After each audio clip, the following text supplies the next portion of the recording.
দোষটা আমারই ছিল জানো, তার জন্য এত টাকা দিয়ে আমাকে ওয়াইফাই লাগাতে হচ্ছে। তার আগে অনেক দিন পর বলছি, হ্যালো বন্ধুরা, তোমরা সবাই কেমন আছো? আশা করি ভালো আছো। আর আমার চ্যানেলে যারা নতুন করে ভিডিও দেখছো, প্লিজ আমার চ্যানেলটাকে সাবস্ক্রাইব করে রাখো নতুন নতুন ব্লগ দেখার জন্য। আমার চ্যানেলে যারা আগে থেকে ভিডিওগুলো দেখছো তারা তো দেখেইছো, আমি আগে একটা ওয়াইফাই লাগিয়েছিলাম।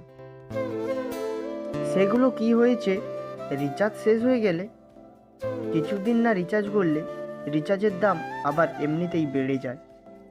কথা শুনে আবার অনেকেই বলবে, টাকা না থাকলে ওগুলো কিনিস কেন? এখন আবার নতুন করে একটা ওয়াইফাই লাগিয়েছি। টাকা বেশি লাগুক, ওগুলোর মতো যত দিন যাবে তত টাকা তো আর বেশি লাগবে না।